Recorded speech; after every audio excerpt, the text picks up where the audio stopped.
wowmx.tv.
Hola, muy buenas tardes. Muchas gracias por sumarse a la conversación con Buen Día. Estamos saliendo por Regeneración Plural en el sureste, Wow Televisión, canal digital, por YouTube y el resto de mis redes. Muchas gracias por participar y enviarnos sus puntos de vista y sobre todo sumarse a la discusión que hoy vamos a tener sobre la última remodelación del gabinete de López Obrador. 10 de las 19 secretarías de Estado han cambiado en los 4 años y medio de López Obrador, los últimos 4 años y medio, 25 cambios en total en el gabinete. Sin embargo, el que se produjo esta semana con la salida de Marcelo Ebrard de Relaciones Exteriores para aspirar a la candidatura de Morena a la presidencia, y también de Adán Augusto López Hernández de Gobernación, dos de los cambios más importantes, tienen un significado especial. Parece que en esta última remodelación del gabinete, el presidente López Obrador tiene la mirada puesta en 2025, como si la transmisión de poder que va a haber el próximo año cuando concluya su mandato fuera una frontera móvil que pudiera traspasar por sus designios. Si no, sería difícil de entender la llegada de Luisa María Alcalde o de Alicia Bárcenas a Gobernación y a Relaciones Exteriores. Estos son dos cambios importantes que parecen proyectar cuadros más allá del periodo de este sexenio. Vamos a analizar este tema, vamos a tratar de valorar cuál es el significado de estos últimos cambios, el impacto, por supuesto, generacional en el caso de Luisa María Alcalde, pero también la llegada de una diplomática muy experimentada y con un amplio reconocimiento internacional como Alicia Bárcenas, y en general el ajedrez que se mueve con estos cambios que difícilmente pueden separarse de la sucesión presidencial, en la que el propio López Obrador ha hecho un diseño para construir un equipo que pueda acompañar a el que resultara su relevo dentro de Morena. Muchas gracias, vamos a entrarle, y por eso me da mucho gusto que esté con nosotros y le agradezco mucho que se conecte Jorge Gómez Naredo. Él es profesor, investigador académico de la Universidad de Guadalajara, y es un placer tenerte aquí. Jorge, muchas gracias. Hola, muchas gracias por la invitación. Al contrario, gracias a ti por participar, y le doy también la bienvenida a Juan Ortiz. Juan ya ha estado con nosotros, estuvo hace unos días, y le agradezco también, él es analista, y le agradezco mucho que esté otra vez con nosotros. Juan, muchas gracias. Hola Pepe, muy buenas noches, saludos Jorge, gracias por la invitación. Jorge, si quieres empecemos con lo que acabo de decir en la introducción, a ver si generamos un poco de debate. pareciera que el presidente tiene los ojos puestos en 2025 con estos cambios. No sé si coincidas o no, o cuál sea el significado que tú le das a esta, pues lo que seguramente va a ser la última remodelación de su gobierno a aproximadamente un año de la elección presidencial.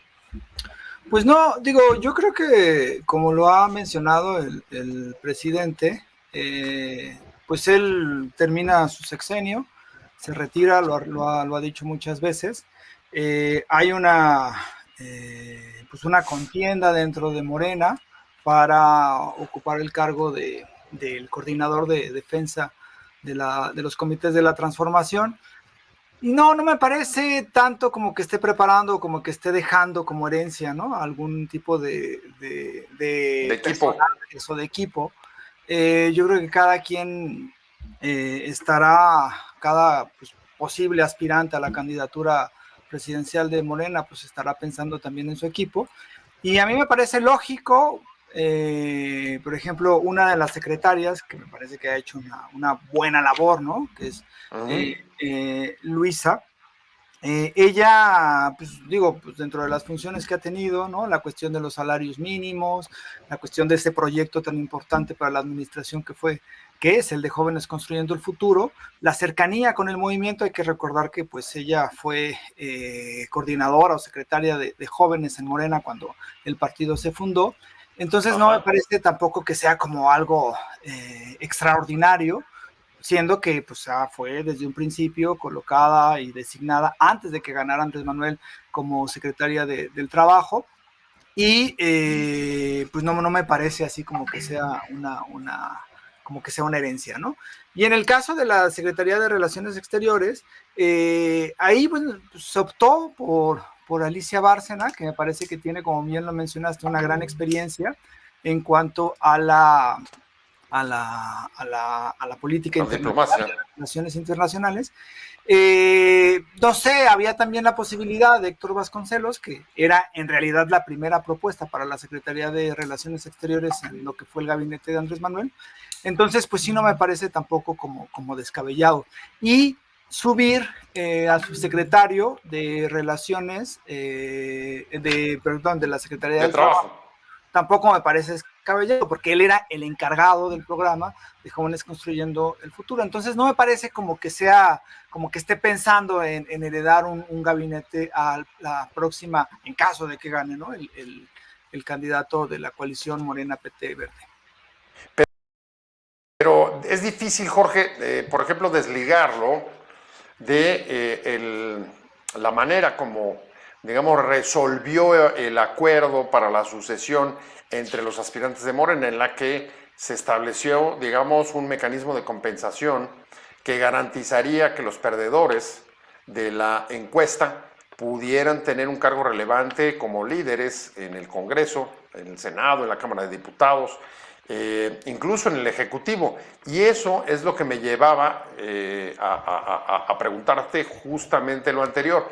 Si en este caso no puede parecer, digamos, como una acción complementaria y que sí tiene, digamos, o pueda tener el objetivo de ir formando un equipo, proyectando cuadros que arropen a el vencedor de la elección de 24, que todas las encuestas hoy le están dando ventaja a Morena. Sí, perdón, ¿Juan? Sí. ¿O quién? Te había preguntado a ti, Jorge, y voy con Juan inmediatamente. Ok. Sí, no, bueno, a mí me parece que en realidad la sucesión en cada partido, y más cuando un partido tiene tan amplias posibilidades de ganar, pues es una cuestión complicada, porque pues siempre hay aspiraciones personales, siempre hay choques. Entonces, me parece que la opción que se decidió en el Consejo de Morena, una propuesta del propio Consejo, sí me parece que es como tratar de limar, ¿no? las asperezas, y como tratar de establecer que los perdedores pues tengan un espacio, ¿no? Asegurado en caso de que el ganador después se haga con la presidencia de la República, ¿no? Entonces, no veo ahí como que esté formando un gabinete. No sé también, porque pues las aspiraciones de quienes resulten perdedores pueden ir a formar un equipo, pueden ir a otro cargo, en fin, no sé lo que vaya a suceder, pero tampoco me parece como que esté ya formando. Pero sí lo que es claro, pues es que hay liderazgos en Morena, está Claudia Sheinbaum, Marcelo Ebrard, está el propio Ricardo Monreal y ahora Adán Augusto. Entonces, pues ellos me parece que van a tener un papel fundamental en la era post Andrés Manuel López Obrador. Juan, ¿cómo ves? ¿Te parece que es, digamos, simplemente una última remodelación obligado un poco por la propia sucesión y la salida de gente de los cargos, el secretario de Relaciones, el secretario de Gobernación? ¿O si ves, digamos, la tentativa de ir formando y proyectando cuadros que puedan acompañar a su relevo, estructurando, digamos, su propia sucesión, como nos acaba de comentar Maciosar en un mensaje que acaba de aparecer? Mira, yo creo que tienes una duda genuina, porque yo creo que lo mencionas debido a que algo que algunos especialistas han notado en esos perfiles de Luis Alcalde y Alicia Bárcena, pues es que le han dado, digamos, una vinculación con Claudia Sheinbaum, más llamativo en el tema de la Secretaría de Relaciones Exteriores, porque parece que es un mensaje que le da el presidente a diferentes sectores de su propio movimiento, porque son perfiles cercanos a Claudia y también en el caso de Luis Alcalde es alguien que ha estado dentro del movimiento, o sea, su familia, parte fundadora de Morena, y yo creo que por ahí yo creo que puedes tener esta pregunta, esta duda, pues, pero por el otro lado también quisiera mencionar que no por este momento, sino, ¿se acuerdan cuando tuvo este evento el presidente con su caracterismo de rutina? Sacó un tema de testamento político, que si Ajá, bien claro. se hablaba de un tema de pues darle continuidad al proyecto en caso que no estuviera para cerrar el sexenio, pues también ya había ahí algunas, digamos, sospechas de que también era como lo que seguía después de 2024. Entonces yo creo que desde ahí ya se veía esta intención de sí dejar por lo menos instrucciones y por qué no pensar también personajes, porque la verdad, y ya lo estamos mencionando con este acuerdo de compensación, la verdad es que sí, yo sí veo un interés del presidente reconociéndose a sí mismo como alguien con una fortaleza que no se encuentra en otro personaje, ni siquiera en Claudia, sí busca dejarle una estructura puesta en el cual cualquiera que gane la encuesta, algunos dice que lo va a ganar Claudia, pero dejando de eso, quien queda ahí pasa acompañado de una estructura, ya lo habías mencionado, alguien en la Cámara de Diputados, alguien en el Senado, incluso alguien en el gabinete federal, con una forma también de pesos y contrapesos dentro del movimiento, y algo, también hay como que sospechas de que tal vez la Ciudad de México también esté dentro de este acuerdo de compensación, porque cuando Claudia pide licencia, pues queda Martí Batres al frente, pero también se lo deja a Luz Helena a González y a Omar García.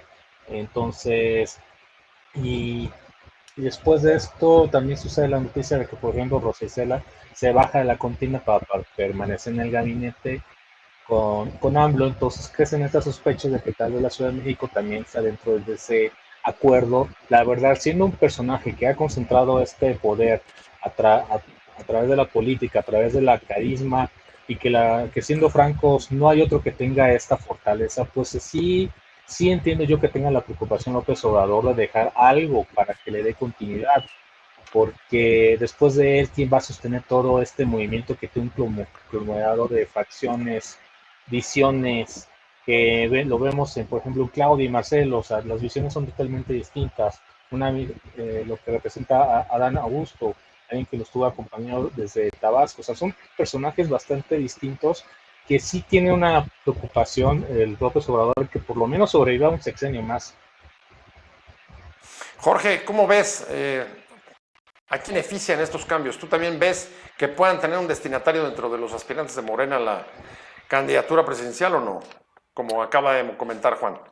Pues no sé, digo, porque quien está ahora en la Secretaría de Trabajo y Previsión Social, pues fue cercano de Marcelo Ebrard en la primera parte de su gestión, como, como secretario particular.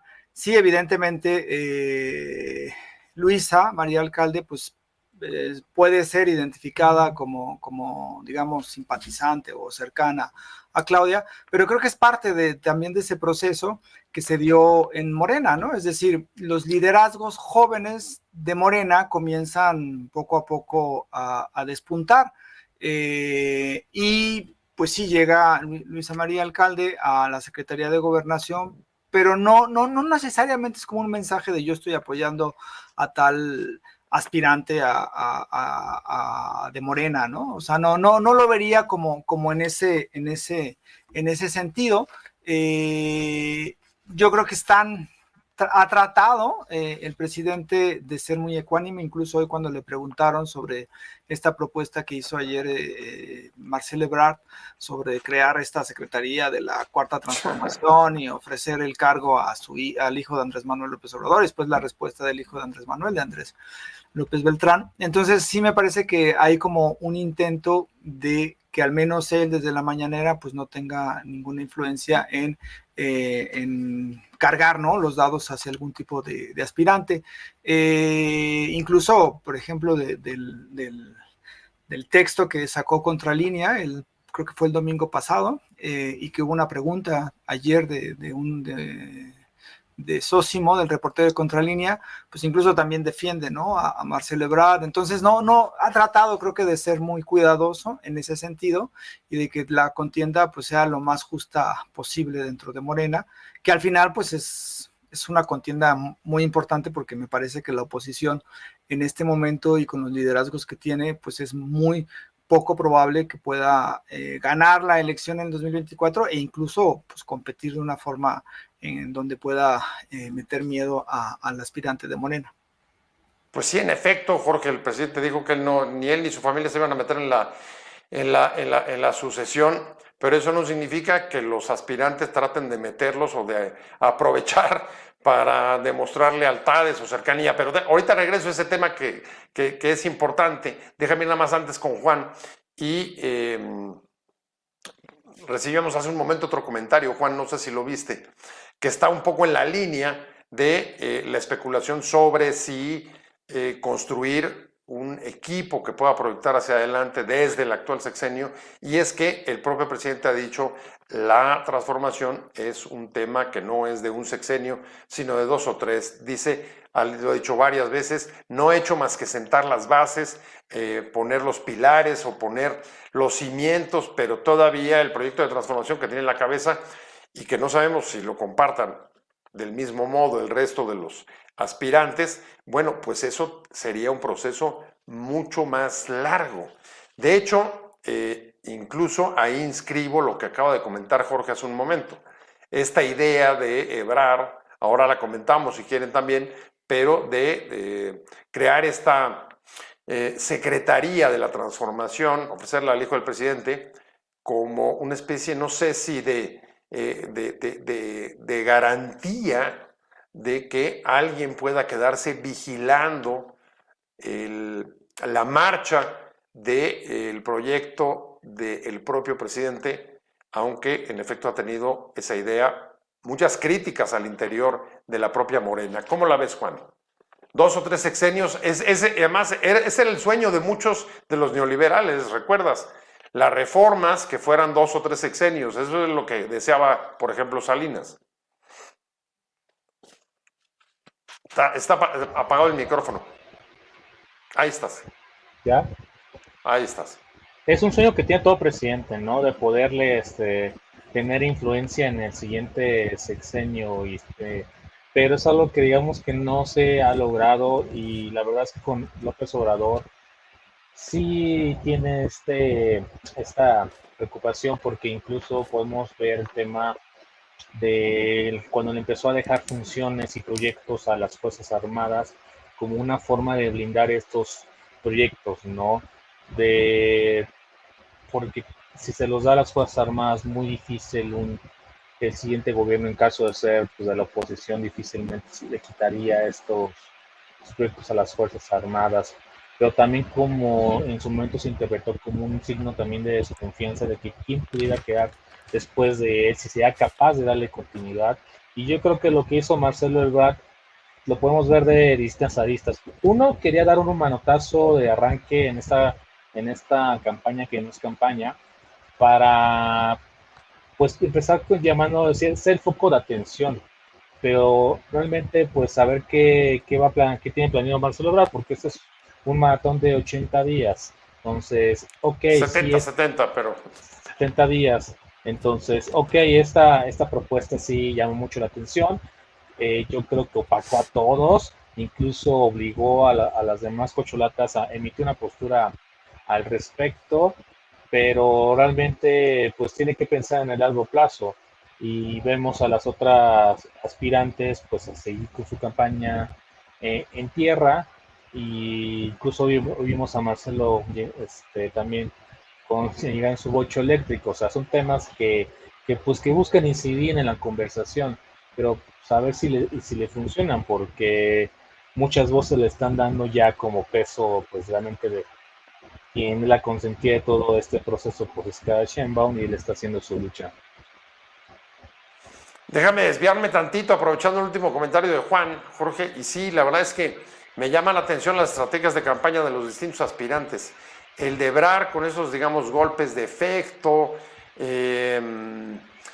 apariciones, digamos, simbólicas, frente a la estrategia, digamos, exacto, de ras de suelo, de visitar comunidades, de andar por los pueblos, de tener mítines como ha tenido Sheinbaum en los zócalos de ciudades de Oaxaca, ahora creo que fue Hidalgo.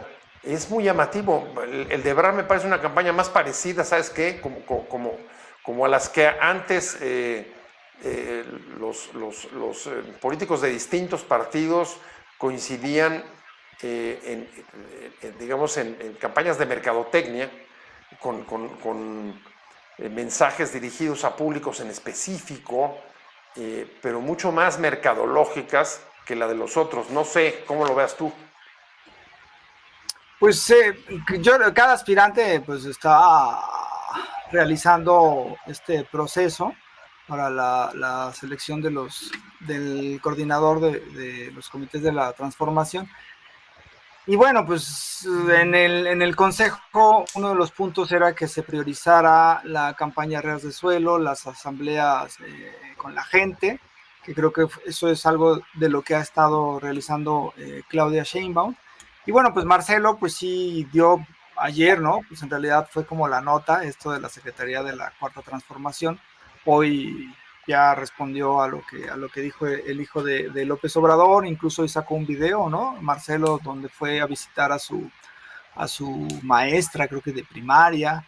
Entonces, pues cada quien ha establecido, pues digamos, los mecanismos como para ser conocido en la encuesta. Pero sí, creo que hay un contraste. Digo, apenas van unos cuantos días, o todavía falta muchísimo, y habría que ver cómo se desenvuelve. Las encuestas evidentemente dan a Claudia Sheinbaum como la posible ganadora, pero pues todavía falta tiempo. Está el caso de Marcelo Ebrard, está el caso también de Adán Augusto, que inició en Jalisco y que ha estado también ayer una nota sobre el caso de Televisa. En fin, pues cada quien estará estableciendo su estrategia para incidir en la gente y pues que en la encuesta le vaya mejor, ¿no? Pero pues sí, no veo ahora unas claras diferencias. Yo creo que sí habrá contrastes, pero pues todavía creo que es muy poco tiempo para ver cómo se va desarrollando este proceso. Oye, pero los contrastes no podrán ser de propuesta porque las medidas cautelares del INE las prohíben. De hecho, de eso se quejaba hoy Marcelo Ebrard. Decía, pues, ¿qué vamos a hacer? Voy contigo, Juan. Recorridos turísticos. De hecho, hoy se fue a Tenochtitlán, perdón, a Teotihuacán, a sacarse fotos, y él dice, pues a cargar pila, pero sí parecía un funcionario en día de asueto visitando las pirámides.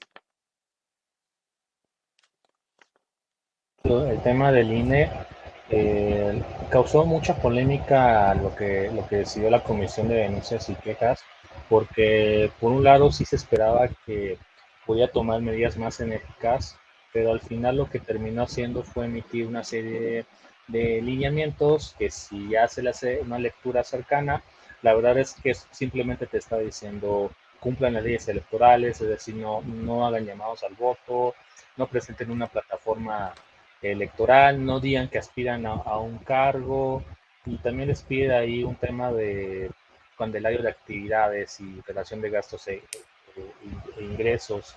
Que por cierto, ahí Marcelo Ebrard está peligrosamente jugando con esas reglas, porque el hecho que haya propuesto una secretaría de la cuarta transformación, pues ya es una propuesta dentro de una plataforma que si es reiterativa se lo pueden tomar en cuenta en su caso o no, y ya hay antecedentes de que el INE ha cancelado candidaturas. Entonces, estos lineamientos del INE sí son entre una camisa de fuerza, son unos antecedentes, una guía de lo que deben y no deben hacer los aspirantes. Entonces, el reto lo tienen ahí, digo, lo tienen Claudia, Marcelo, Adán, Ricardo Monral, que no vayan a hacer estos llamados al voto, que no digan que van para ser el candidato de la coalición Buena PT Partido Verde, porque no deben descartar el riesgo de que si en caso de que quede, pues el INE tenga que tomar una medida que, a pesar que está Guadalupe Tadei, el INE pues es un órgano colegiado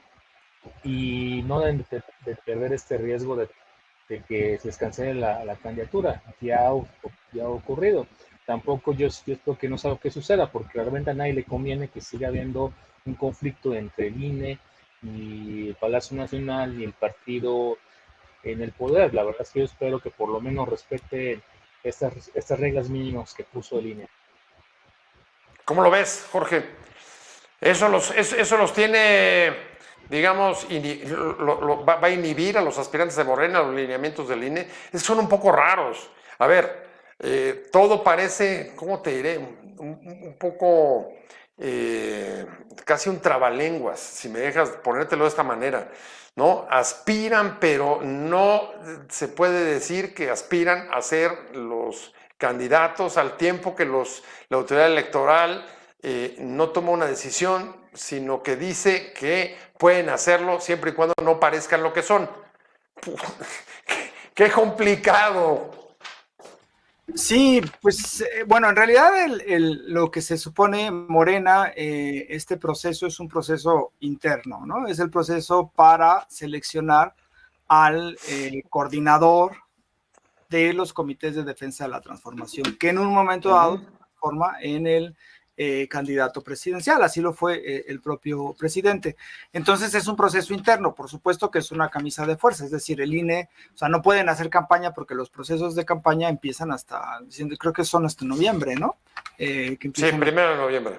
Las precampañas como tal, sino que es un proceso interno, y por supuesto que en este proceso interno, pues no pueden, tienen muchos problemas, pues de tener una plataforma política, pedir el voto a la gente, establecer propuestas ya directamente, ¿no? O sea, lo que se supone que ellos están realizando, pues es un proceso interno donde tratan de conocerse, donde tratan de más bien de exponerse, de darse a conocer y que puedan ganar esta encuesta, que es el proceso que establece, ¿no?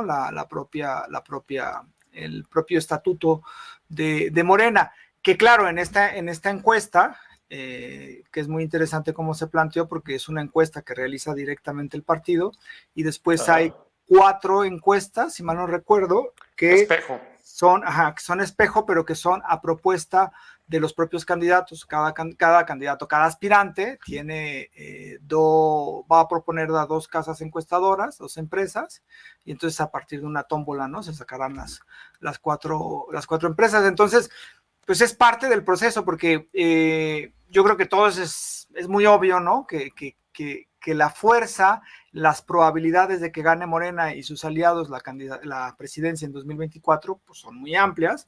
La oposición me parece que está completamente desestructurada, sin liderazgos, incluso sin proyecto claro de nación, porque hay una mezcolanza entre PRI, PAN, PRD, que uno no sabe ni para dónde van.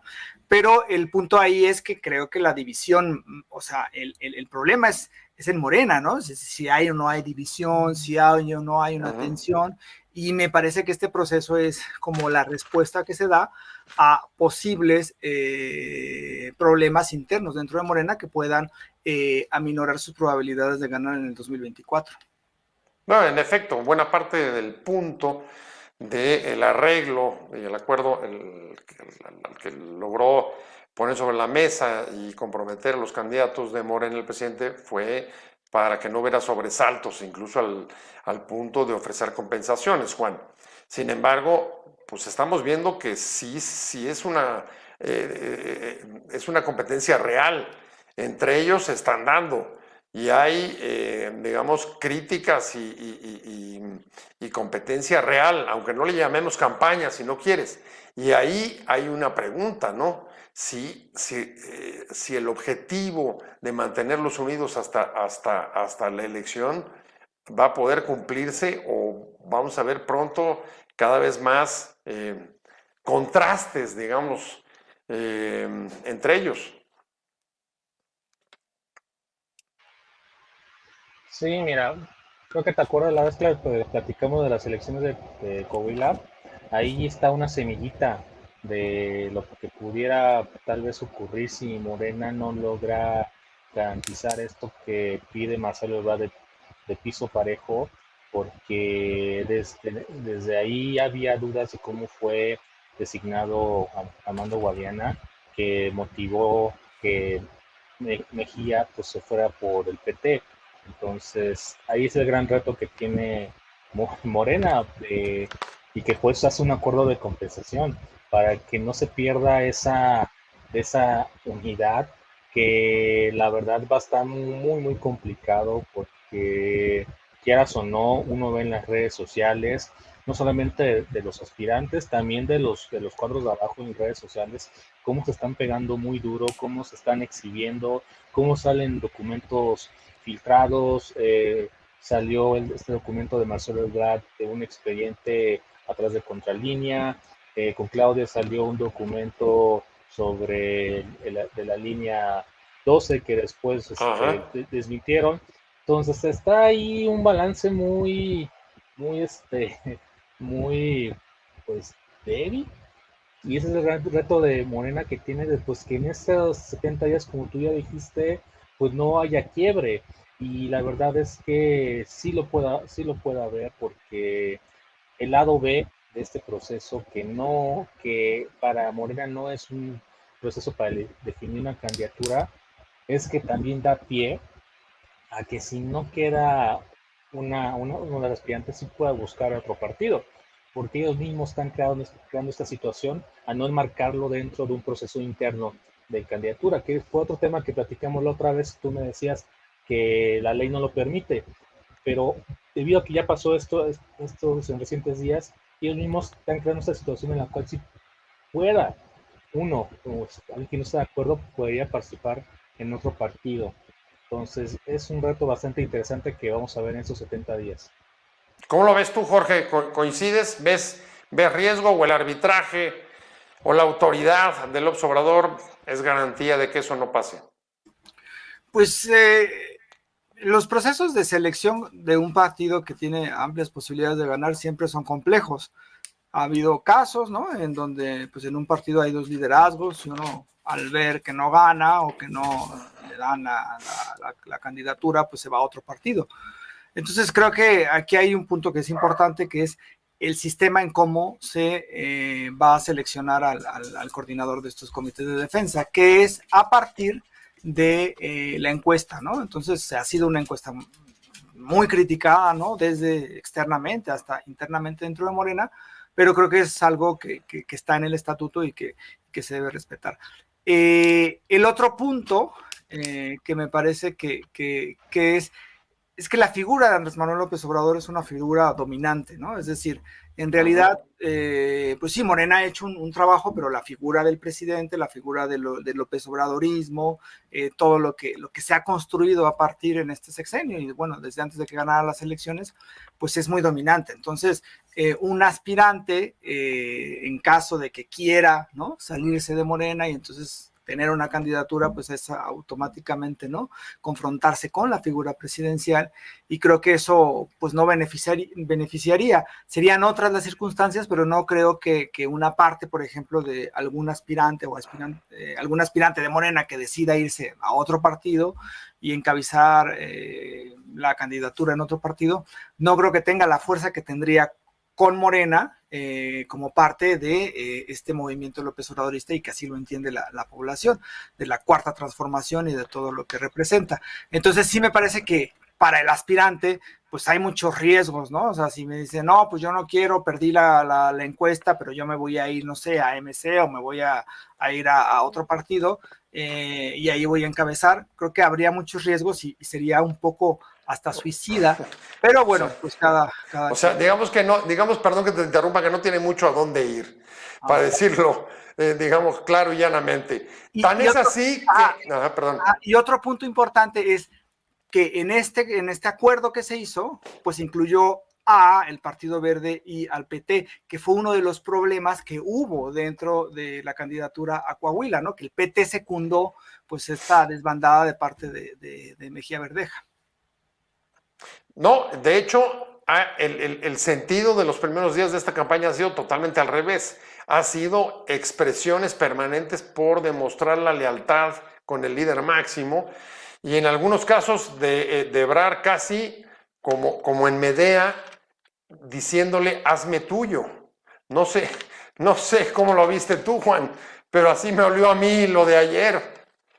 Es que de hecho, es una muy buena lectura que haces, porque eso da a entender Marcelo Ebrard con estos movimientos, que la encuesta no es la que no lo va a elegir el pueblo, sino el que está en Palacio Nacional. Ese es el mensaje que da Marcelo Ebrard cuando hace la propuesta de que Andy sea el secretario de la Cuarta Transformación, el que hoy vimos otra vez a Pío López anunciar su apoyo a Marcelo Ebrard.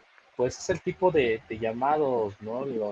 Que dice, pues es que realmente al quien tengo que convencer es el que está allá, no al pueblo. Entonces, pues vamos a ver qué más ocurrencias va a hacer perfiles como Marcelo para lo que tú mencionas, de cómo convencer a López Obrador. Ese punto me parece muy interesante, lo que acabas de decir, Juan, y voy contigo, Jorge, porque digamos que antes las consultorías de comunicación para hacer las campañas políticas, lo primero es definir, ¿no?, cuál es tu mercado. En este caso, pues no parece que el mercado esté afuera. El mensaje de Marcelo parecería que el mercado es muy selecto, y estaría dirigido a conseguir, ¿no?, la confianza total del líder. No sé si la confianza total del líder o la cercanía con Andrés Manuel, ¿no? Es decir, creo que se ha creado una imagen, ¿no?, de que la cercanía o la mayor cercanía de las corcholatas o de los aspirantes hacia Andrés Manuel es Claudia Sheinbaum, por la trayectoria, porque fue muy cercana, porque fue parte de la fundación de Morena, porque participó por la jefatura de gobierno. Y en el caso con Marcelo creo que hay una distancia. Entonces yo creo que lo que Marcelo ha tratado de hacer en este momento es crear o estrechar esta cercanía con Andrés Manuel López Obrador, no tanto porque Andrés Manuel decida la encuesta, ¿no?, sino porque dentro de la encuesta, creo, de la percepción, pues quien sea el más cercano, o quien la percepción sea del más cercano a Andrés Manuel, pues es el que va a tener el voto, por lo mismo de la aprobación presidencial. Entonces yo creo que eso le están apostando algunos de los aspirantes, y por eso creo que fue esta cuestión de la Secretaría de la Cuarta Transformación, que incluso fue muy criticado dentro de Morena, posiciones de los simpatizantes de las otras corcholatas, ¿no? Esto de crear pues una especie como de ocurrencia, ¿no? Y además de poner pues va a ser el hijo de Andrés Manuel para que vean. En fin, creo que no fue bien visto, pero creó una cuestión mediática y además hizo esta cuestión de lograr, ¿no?, una cercanía con Andrés Manuel. Bueno, yo voy hacia la recta final, se nos está yendo el tiempo muy rápido, Juan, y comenzamos diciendo que esta era la última remodelación del gabinete, por obvias razones. Está un año de la elección y difícilmente vamos a ver, porque ya hemos visto mucho. Yo mencionaba 25 cambios en el gabinete en 4 años y medio de López Obrador, pues ha habido una movilidad en su gobierno bastante alta. Sin embargo, lo que no estamos todavía seguros es si ya esta remodelación, aunque sea la última, haya terminado. Y me estoy refiriendo precisamente a la Ciudad de México, porque aunque en efecto se dijo que Rosa Isela rechazó 2 ofrecimientos del presidente, no sabemos si eran para el gobierno de la ciudad. De hecho, la candidatura de la ciudad no parece definida todavía. Todavía está en el aire. ¿Crees tú que todavía podamos ver más movimientos de primer nivel ahí? Sí, digo, ayer y antier se manejó Zoe Robledo, que va a dejar el IMSS, que ahí deja la preocupación de qué va a pasar con IMSS Bienestar, a pesar de ser un organismo público descentralizado. Está Javier May en Fonatur y Rocío Nale en la Secretaría de Energía, que es muy interesante porque precisamente son los proyectos prioritarios del cierre de sexenio López Obrador, porque la refinería Dos Bocas todavía pues no refina, a pesar que ya lo inauguraron, y tiene la meta de que sea en estos meses. El Tren Maya tiene que estar terminado para diciembre, y ya estos 2 funcionarios ya se le quieren ir para competir por Veracruz y por Tabasco, ¿no? Soy Robledo, pues el tema del IMSS Bienestar, que hay una preocupación de pues, qué va a pasar con el sistema de salud de tipo Dinamarca que nos está prometiendo, y creo que esos son los más que más han sonado. Y en el tema de la Ciudad de México, pues es muy llamativo que en estos momentos no están ahí, digamos, saliendo un importante número de precandidatos, nada más está Clara Brugada, y fuera de eso salió hoy Mario Delgado, pero es como un trascendido. Fuera de ahí no se ha sonado más, ¿no? Porque lo que respecta a Luz Helena, Omar García, pues se ve más en caso de que Clara Sheinbaum sea la ganadora de esta encuesta. Entonces, sí va a tener un reto importante el presidente con las renuncias, sobre todo aquellas que tienen que ver con sus proyectos prioritarios, porque varios de ellos los tienen que entregar ya antes de que acabe este año. ¿Cómo ves, Jorge? ¿Tú esperas todavía más renuncias? Acaba de decir, a enlistar Juan, pues CENER, el IMSS como posibilidades, Fonatur y pues la pregunta todavía abierta sobre quién va a la ciudad. Por lo que parece, el único que estaría descartado es Martí, al haber sido nombrado como interino, pero fuera de él, pues hasta Mario Delgado por ahí anda haciendo visitas al viejo palacio del ayuntamiento. ¿Qué esperas tú? Sí, digo, hay posibilidades de que haya más renuncias, porque pues ahora hubo renuncias porque los secretarios pues tenían aspiraciones políticas hacia este cargo, ¿no? Pero conforme yo creo que se vayan acercando, ¿no? Los tiempos electorales y los tiempos de las definiciones, pues puede ser que haya otras renuncias en el gabinete. En el caso de la Ciudad de México, pues ahí también es un caso muy interesante, porque en las elecciones pasadas, a Morena y a los aliados, que parecía que pues, la Ciudad de México había pertenecido primero al PRD, ¿no? Y después a Morena, pues tuvo ahí unos tropiezos. Entonces creo que ahí es importante ver cuál va a ser el candidato o la candidata y cómo se va a desarrollar, porque al final creo que la oposición está más que apostándole a la candidatura presidencial o tal, está apostando a ciertos espacios que parecían dominados por Morena, pero que pueden tener posibilidades, y es el caso pues, de las delegaciones panistas y ver qué tanta fuerza tiene una alianza PAN, PRI y PRD en la Ciudad de México para poder competir. Entonces ahí creo que la persona que quede como candidata o como candidato en la Ciudad de México, pues va es como parte fundamental de este proceso, pensando en la elección del 2024 de la Ciudad de México, que pues por supuesto que es importantísima la Ciudad de México y además simbólicamente, ¿no? Para la izquierda, porque pues lleva años gobernada por gobiernos de izquierda, primero el PRD y ahora de Morena. Así es, esa va a ser una designación que va a proyectarse directamente en la campaña federal de 2024. La Ciudad de México es uno de los puestos o de las posiciones más disputadas. Vamos hacia el final y me voy a tratar de ir un poco con su feeling, con su pronóstico, Juan, y te diría del gabinete actual, ¿a quién verías o quién crees que podría trascender el sexenio? Siendo un gobierno que se ha centralizado con López Obrador, pues para mí deja muy poco margen para que la mayoría de los secretarios puedan lucirse. La verdad es que es una pregunta muy compleja. Pues realmente del gabinete solamente salió Marcelo Ebrard y Adán Augusto. ¿Quién podamos ver? La secretaria de Bienestar, que se la ha visto muy movida con Claudia Sheinbaum. ¿Quién más? La Secretaría de Salud no ha sonado bastante, que después de la pandemia pues ya no ha tenido este foco de atención. La verdad es que es muy complejo, la verdad es que como se ha centrado tanto en la figura de López El Obrador, es presidente. difícil. Entonces, yo creo que ahí más bien la pista la va a dar en cuanto a los movimientos que va a haber respecto a los apoyos de los aspirantes, ¿no? ¿Quién va a estar apoyando a Claudia? ¿Quién va a estar apoyando a Dan Augusto? Para hacer un pronóstico más acertado. Muy bien, Jorge, me voy contigo.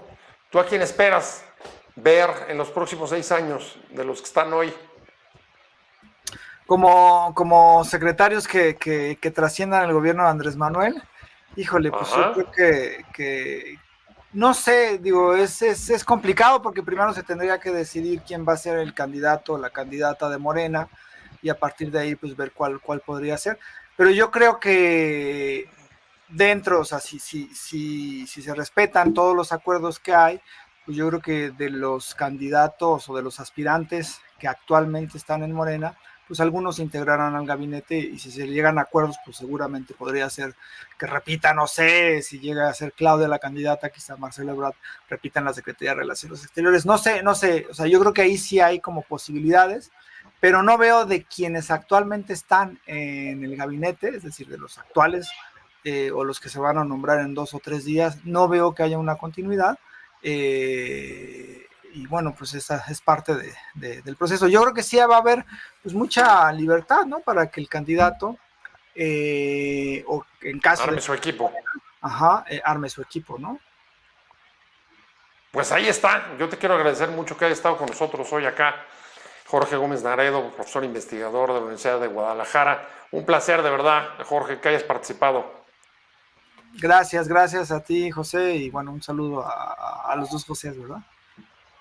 Juan Ortiz, analista, perdón. experto en asuntos políticos. Juan, muchas gracias, un placer haberte recibido. Igualmente, Pepe, un saludo. Gracias, Jorge. Muy buenas noches. Buenas noches. Pues gracias a los dos, pero sobre todo muchas gracias a usted por haber estado con nosotros hoy aquí en Conversando con Buen Día.